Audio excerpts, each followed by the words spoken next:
Yeah, I know. It's not exactly an unpopular thing to say that I'm not buying the Nintendo Switch 2 at launch. But believe it or not, my issues go far beyond the price of the console itself, the price of the games, most of the third party titles being digital no matter how you buy them, and who knows what the hell else at this point. I mean, we'll talk about those other things in a minute, but for now, I'd like to get right to the point and talk about the real reason why, as of right now, I have no intention of buying a Nintendo Switch 2. It's just simply because I don't really enjoy buying consoles at launch. A lot of the time, these launches just end up being rather messy. I mean, we all remember how damn near impossible it was to get a PS5 for the first couple of years, right? Sure, the pandemic was a huge factor as to why there were so little of them being produced at first, but I can't shake off the feeling that this likely would have happened regardless. Immediately, my mind goes back to 2006 when Nintendo launched the Wii to relatively minimal stock. For the longest time, nobody could buy one, and those that could would mostly buy up a bunch to resell on eBay for like four times the retail price. Does that sound familiar to any of you guys? Maybe it's something that happens every 6 to 7 years or so? Because that's basically the main reason why I'm so hesitant to get the Switch 2 right away. And don't even get me started on the idea of pre ordering.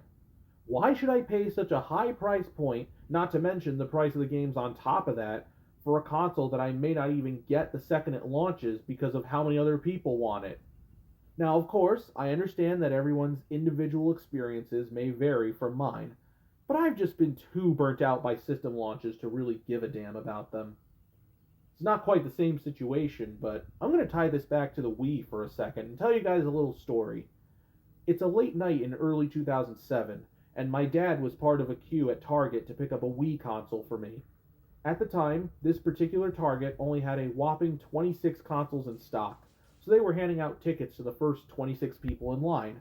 My father was the 25th, and I feel like that experience should pretty much speak for itself. I mean, I did actually get the Wii, but I still felt like it was a story worth sharing. But yeah, all you need to know is that I have every intention to wait on the Switch 2, regardless of how much it would cost me. They could be launching the console at a measly $1, and I'd still wait on it.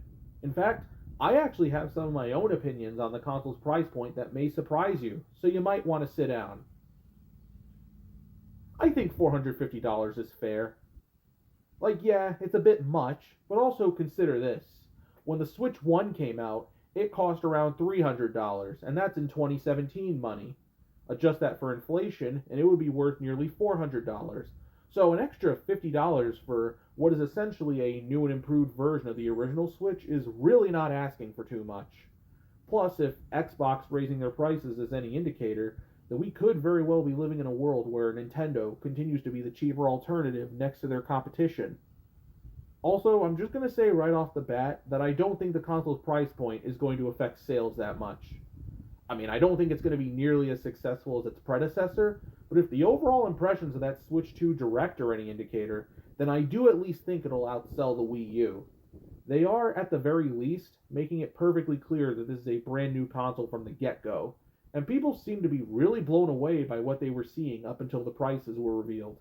Actually, while we're on that tangent, let's talk about the games. So, as we all know, the console is set to launch with Mario Kart World at a whopping $80. That may seem unreasonably high, and I would say to a certain extent that it is, but honestly, I can somewhat justify it for two particular reasons. The first being that the game seems very massive in scope, even by Mario Kart standards. Between the massive track selection, the abundance of bonus modes, and the ginormous character roster, the likes of which haven't been seen since the Mario Baseball series, I think we're in for something really special here. Plus, and this is the second reason, out of all the Mario spin offs, I feel that Mario Kart has the most mainstream appeal, even more so than the main series, I would argue. Try finding me one average Joe who has never once played Mario Kart, whether with their college buddies or otherwise. Now, the $80 price point does have people worried that every single first party game for the Switch 2 is going to be way too overpriced. While I do get the frustrations, especially when nearly every Switch 1 game costs around $60, I also think it's worth remembering that a game like Donkey Kong Bonanza is being priced at $70. This tells me that Nintendo may be testing out different price tags for their games depending on what it is. For all we know, we could be seeing $80 for the next Smash Brothers or 3D Mario, while something like Animal Crossing could be marked at around 60. Also, not for nothing, but the remaster of Bravely Default only costs about $40 on the Switch 2. I know that's not a Nintendo IP, but I'm just throwing it out there.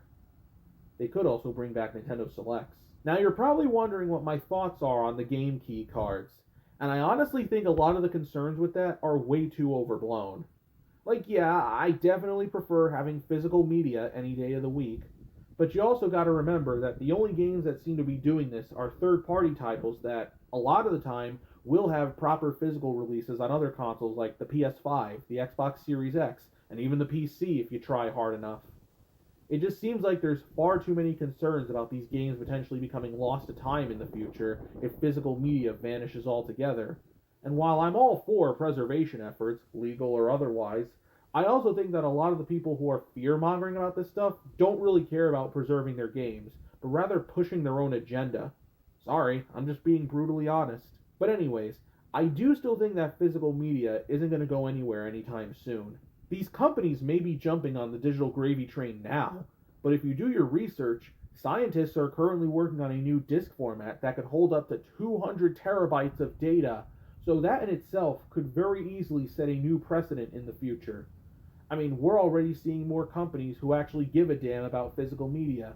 CD Projekt Red immediately comes to mind, as their Cyberpunk 2077 is getting a proper physical release on the Switch 2. In short, I have my own reasons for not wanting to buy a Switch 2 the second it comes out, but I assure you that I'm absolutely going to buy it at some point down the road. Ideally, I'd like to save up my birthday money for it come mid to late August, but who knows how readily available the console will be by then? Will we be at a point where most retail stores will have them? Will eBay resellers get over their post-nut clarity and actually start charging them for less than retail value? I don't know. But don't worry, I will at some point buy the Nintendo Switch 2. And when I do, you can expect a live stream of Mario Kart World to appear on this channel. So until next time, this is Bumpy Gaming going back under the bed.